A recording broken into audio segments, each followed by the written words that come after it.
मुझे तो तेरे हाथ से बपतिस्मा लेने की आवश्यकता है और तू मेरे पास आया है। जो चाहे मांग, मैं तुझे दूंगा। मुझे तुरंत यूहन्ना बपतिस्मा देने वाले का सिर थाल में दिया जाए।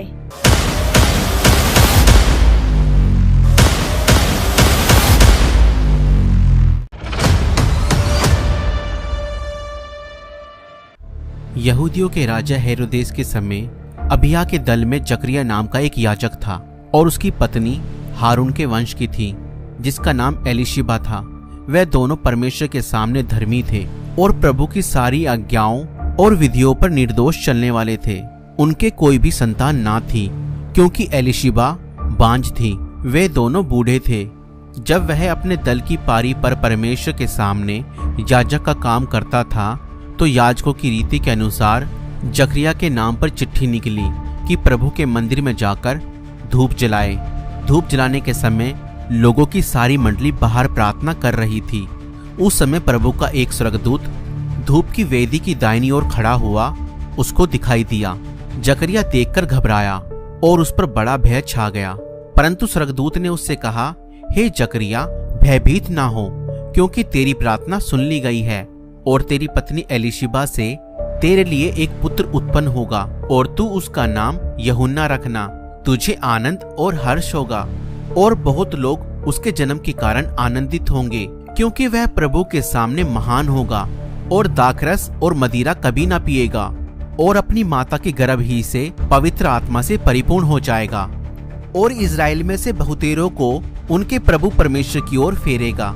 वह एलिया की आत्मा और सामर्थ्य में होकर उसके आगे आगे चलेगा कि पितरों का मन बाल बच्चों की ओर फेर दे और आज्ञा ना मानने वालों को धर्मियों की समझ पर लाए और प्रभु के लिए एक योग्य प्रजा तैयार करे।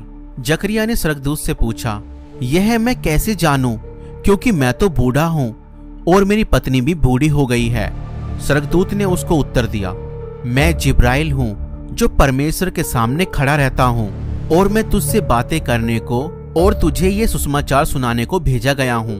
देख, जिस दिन तक ये बातें पूरी ना हो ले, उस दिन तक तू मौन रहेगा और बोल ना सकेगा, इसलिए कि तूने मेरी बातों की जो अपने समय पे पूरी होगी विश्वास ना किया। लोग जकरिया की बाट देख रहे थे और अचंबा करने लगे कि उसे मंदिर में इतनी देर क्यों लगी। जब वह बाहर आया तो उनसे बोल ना सका, अतः वे जान गए कि उसने मंदिर में कोई दर्शन पाया है और वह उनसे संकेत करता रहा और गूंगा रह गया।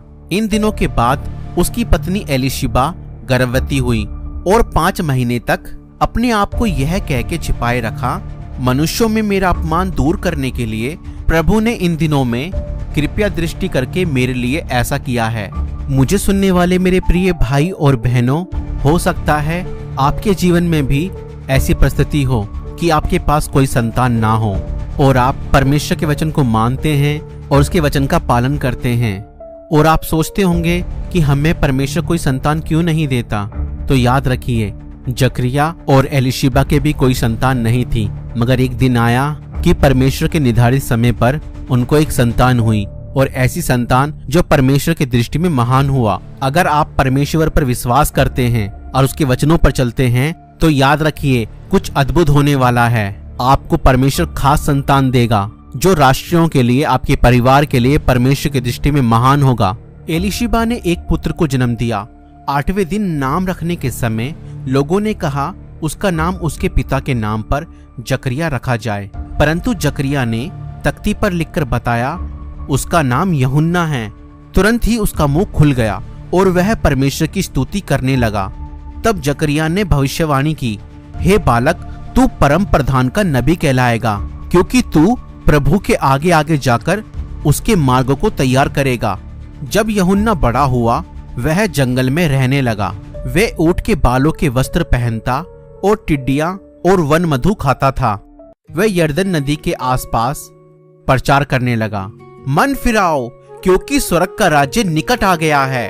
अपने पापों से पश्चाताप करो और बपतिस्मा लो, तो सारी मानव जाति परमेश्वर के उद्धार को देखेगी। लोग यूहन्ना के पास यरूशलेम, सारे यहूदिया और यरदन के आसपास से आने लगे और अपने पापों को स्वीकार करके यरदन में उससे बपतिस्मा लेते थे।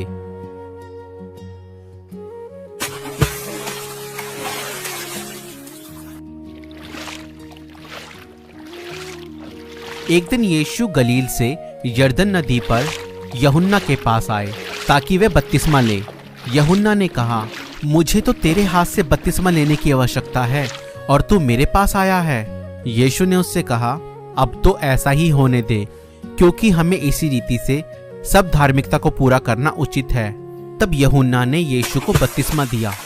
जैसे ही यीशु जल के ऊपर आया, आकाश खुल गया और परमेश्वर का आत्मा कबूतर के समान उतरकर यीशु पर ठहर गया और यह आकाशवाणी हुई, यह मेरा प्रिय पुत्र है जिससे मैं प्रसन्न हूं।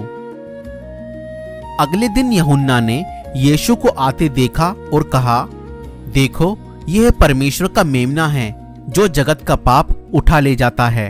वह कहता है, मैंने देखा और गवाही दी कि यह परमेश्वर का पुत्र है। राजा हेरोदेस अंतिपास ने यूहन्ना को कैद कर लिया क्योंकि उसने उसके पाप के कारण उसको डांट लगाई थी।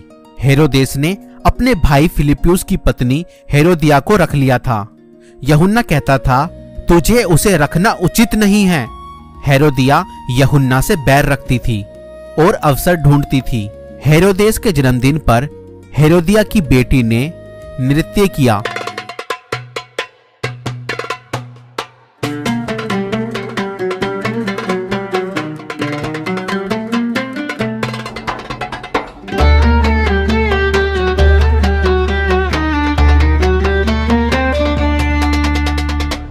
जिससे राजा बहुत प्रसन्न हुआ और उसने कहा, जो चाहे मांग, मैं तुझे दूंगा। उसने अपनी मां हेरोदिया के कहने पर कहा, मुझे तुरंत यूहन्ना बपतिस्मा देने वाले का सर थाल में दिया जाए। राजा दुखी हुआ, परंतु अपनी शपथ और मेहमानों के कारण उसने आज्ञा दे दी। बंदीगृह में जाकर यूहन्ना का सर काट दिया गया और उसका सर थाल में लाकर लड़की को दिया गया।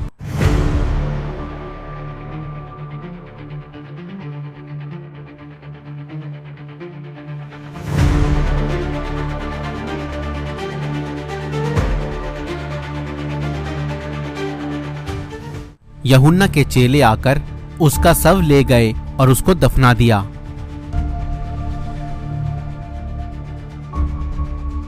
फिर उन्होंने जाकर यीशु को इसकी खबर दी। यीशु ने लोगों से कहा, मैं तुमसे सच कहता हूँ कि जो कोई स्त्रियों से जन्मा है उनमें से यूहन्ना बपतिस्मा देने वाले से कोई बड़ा नहीं हुआ, पर जो स्वर्ग के राज्य में छोटे से छोटा है वह उससे बड़ा है। यूहन्ना बपतिस्मा देने वाला प्रभु का मार्ग तैयार करने वाला भविष्यवक्ता था, एक साहसी, विनम्र और सच्चा साक्षी। उसने लोगों को पाप से फेरने और मसीह की ओर आने का संदेश दिया। उसका जीवन बलिदान, आज्ञाकारिता और सत्य के लिए खड़े रहने का प्रतीक है। अगर आप हमारी सेवकाई को सपोर्ट करना चाहते हैं तो आप हमें फोन पे, गूगल पे, पेटीएम और यूपीआई भी कर सकते हैं। डिटेल्स डिस्क्रिप्शन में है। Please do like, share and subscribe.